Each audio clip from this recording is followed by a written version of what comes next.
Snow White and the Seven Dwarfs. Once upon a time, in a faraway kingdom, there was a queen who longed for a child. One winter's day, as she sat sewing by the window, she pricked her finger, and 3 drops of blood fell onto the snow. As she gazed at the contrast of red against white, she whispered, "I wish for a daughter with skin as white as snow, lips as red as blood, and hair as black as ebony." Not long after, her wish came true, and she gave birth to a beautiful baby girl, whom she named Snow White. But alas, the queen did not live long after the birth, and the king, heartbroken, remarried a woman of great beauty but an even greater vanity. This new queen possessed a magical mirror, which she consulted daily. "Mirror, mirror, on the wall, who is the fairest one of all?" she would ask. And each day, the mirror replied, "You, my queen, are the fairest of them all." Years passed, and Snow White grew into a kind and graceful young woman. One day, when the queen asked her mirror the familiar question, it responded differently, "You, my queen, are fair, it is true. But Snow White is fairer than you." Enraged, the queen's jealousy turned to hatred. She summoned the royal huntsman and ordered him, "Take Snow White into the forest and ensure she never returns.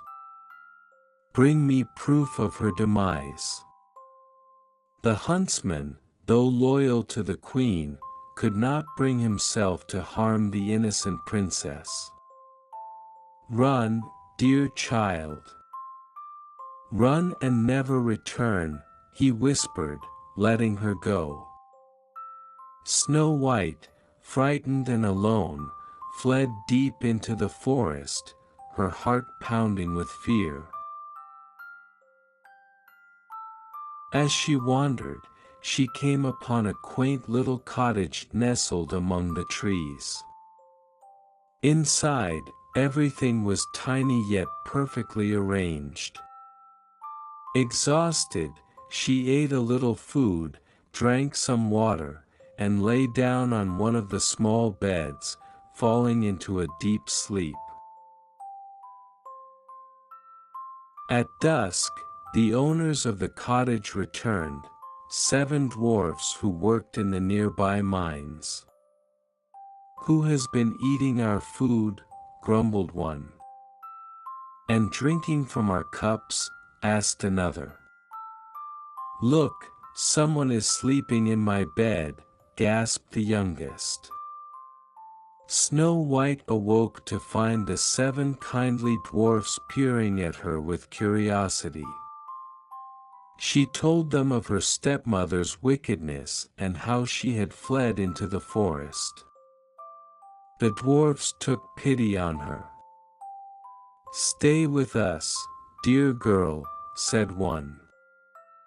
"We will keep you safe," said another. Meanwhile, the queen, satisfied with the huntsman's deception, once more consulted her mirror. "Mirror, mirror, on the wall, who is the fairest one of all?"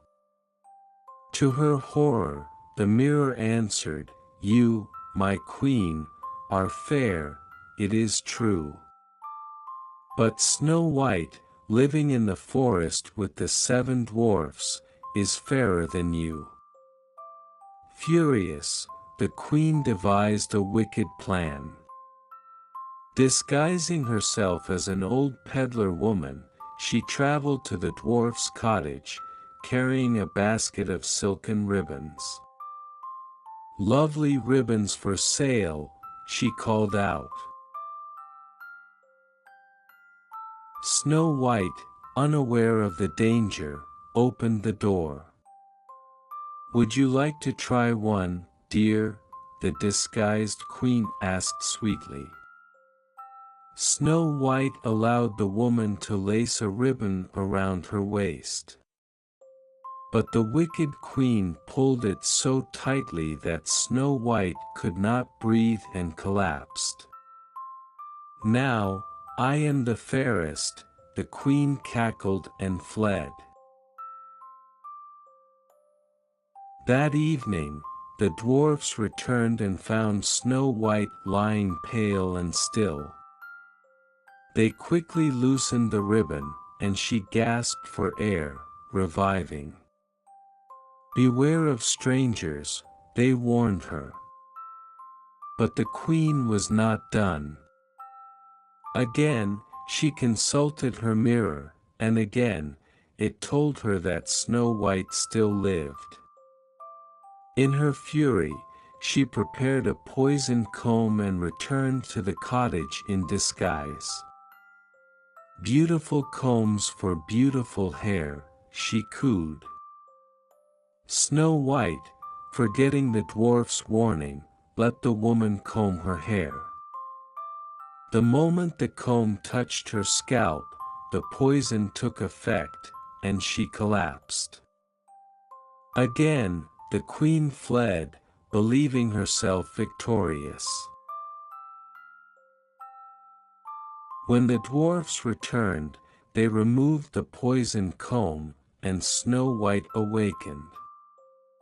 "You must never open the door to strangers," they pleaded. Still, the queen was relentless.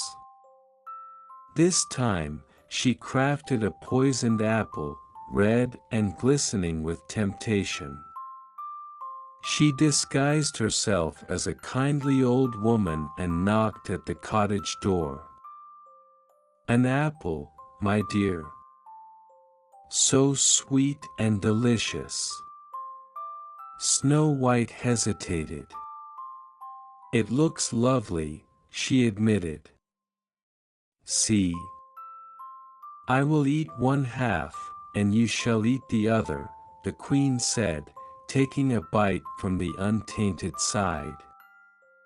Snow White, reassured, took a bite.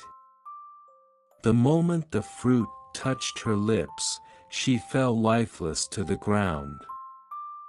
When the dwarfs returned, they could not revive her. Grief-stricken, they built a glass coffin and placed her inside, mourning her as the seasons passed.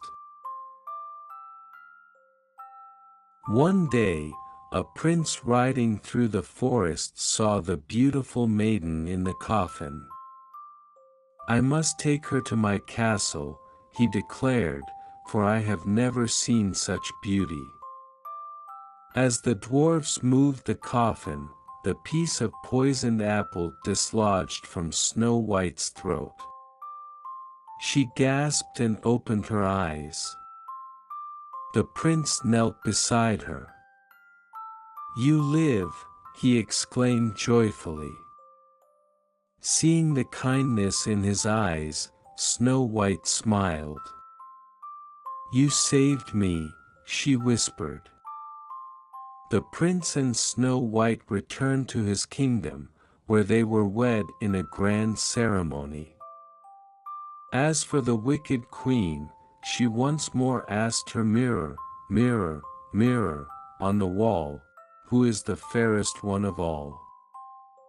This time, the mirror replied, "The fairest in the land is Snow White, the new queen." Enraged beyond reason, the wicked queen fled, never to be seen again.